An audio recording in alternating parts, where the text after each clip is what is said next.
Today's Talk About It Tuesday question is, I'm in my 20s, unmarried with no children. At what age do you think I should get life insurance? With so many types of life insurance being marketed, how do I know which one to get and how much coverage I need? Oh, I love this question. I got my young people asking questions now. I'm going to address the specific needs of that young person, but I'm going to talk to everyone who has either inappropriate life insurance or has no life insurance. So let's just deal with this idea of life insurance. For some weird reason, people are scared of life insurance or they think they can put it off. But the reality is that none of us know our end date, but we do know for sure there will be an end date. And with that in mind, you do not want to leave a burden on your family to figure out how to bury you or to take care of certain needs that you were taking care of. So let's just talk about what life insurance is and what life insurance is not. Well, let's start with this and get it out of the way. The vast majority of people will only need term life insurance.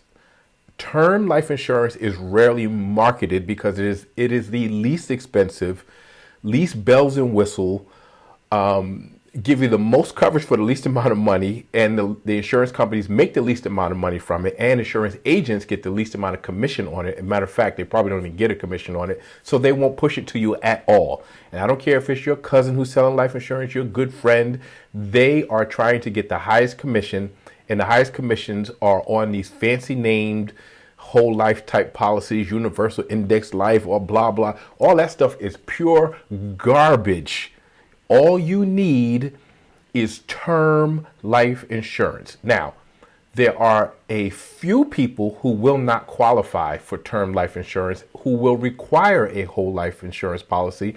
And those are people who have known health issues already, right? Or if they get, sometimes they do blood work on you. If they discover some serious health issues, they will not give you term life insurance, and you may only be eligible for a whole life policy. Or if you are of a certain age, if you are already elderly, many times you will not be able to get term life insurance. You will only be able to get a whole life policy.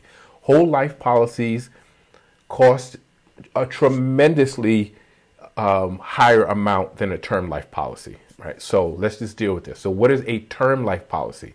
As it states in the name, it is insurance coverage that lasts for a term, a period, and then it ends. Usually the term is 30 years. So that means you pay a fixed price for 30 years and it gives you a fixed amount of coverage or death benefit. So let's just deal with that. What do you mean a monthly premium? You will pay a monthly premium. The monthly premium that you pay will be based on your age and condition. The younger you are when you get it, the lower the premium will be for that entire 30-year term. The older you are when you get it, the higher that will be for the same amount of coverage. So to answer the question, when should you get it? Immediately.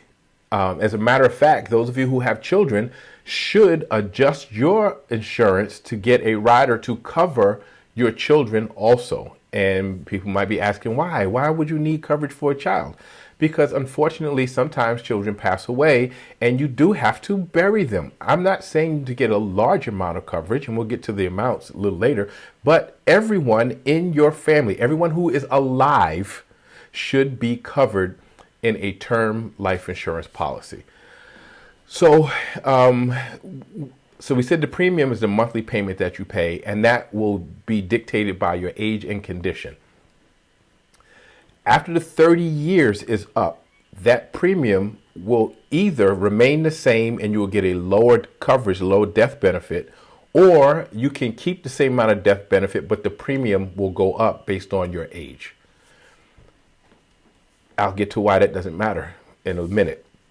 So what is the death benefit? The death benefit is the amount of money that your beneficiary, your chosen beneficiary or beneficiaries, plural, can be one or multiple, it could even be an organization, institution, doesn't have to be a human being, will receive upon you passing.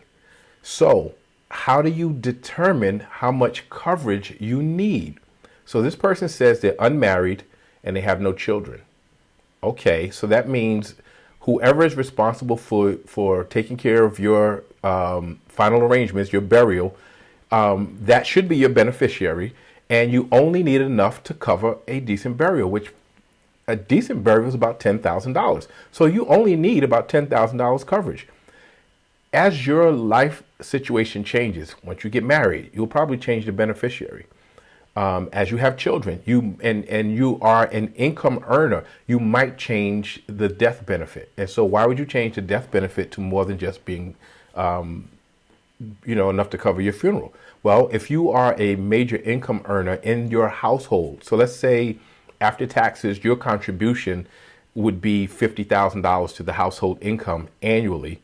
Maybe you want to have at least 3 times your annual income, which gives your spouse a 3-year cushion to either adjust the lifestyle, adjust their own income, or find a new partner.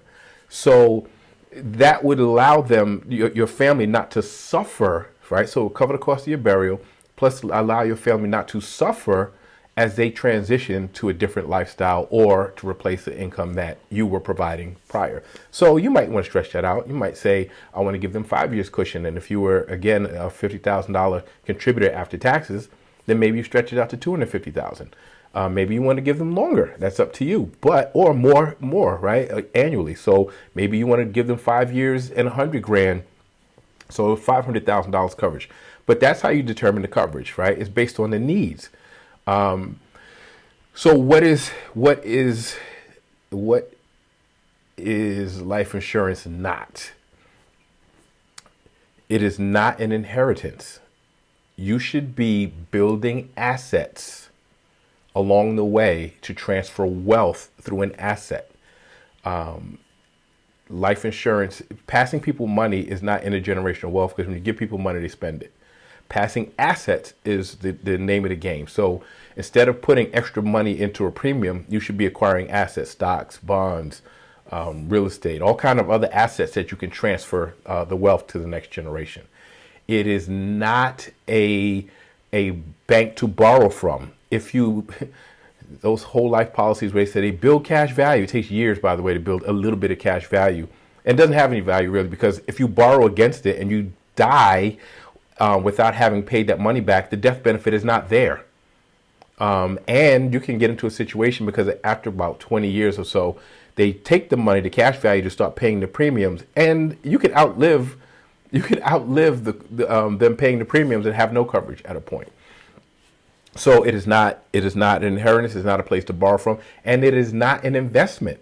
So all this index, universal, blah, blah, it is not an investment. You'll do far better investing on your own, right? Paying a small premium and investing on your own into an index fund, because when you allow the insurance company to do it for you, they take a big cut of your money.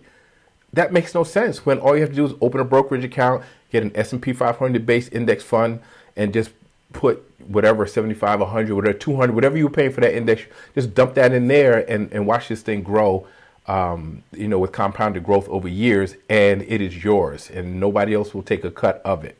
So it is not those things. It is not. So some people, they say, well, I want to have enough coverage to pay for my child's education. It is not a source of paying for your child's education if you die. You should have been planning that. You have, they have college investment plans for kids. You should have been funding that separately. That's not from your death benefit. What else? It's not all these things that people think it is. It's not that. It is simply a death benefit to cover, again, your burial expenses, and if you were an income earner, to replace that income for a short period of time.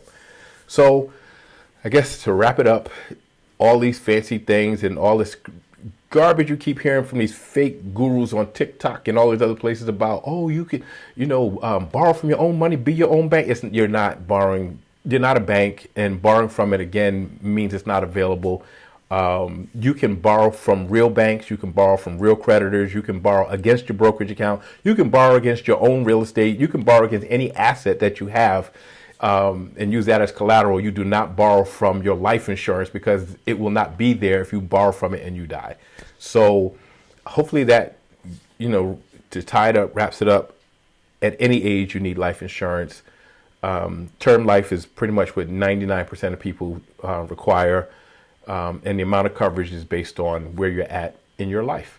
So I'd like to hear your ideas on life insurance, when you got life insurance, when you get your kids life insurance, and, make sure you put a will to the life insurance and leave instructions for people too. I'm leaving, this is the amount of death benefit I have, I'm leaving to you as the beneficiary, and this is what I expect to be done with it. Maybe it's pay off the mortgage. Maybe it's it's whatever it is. You leave instructions for how to use that money, so it's just not a spend-a-thon, because they got this big lump sum of money. But again, I'd love to hear your thoughts, your comments. But please like, share, subscribe, keep the questions coming, and I'll see you next Tuesday.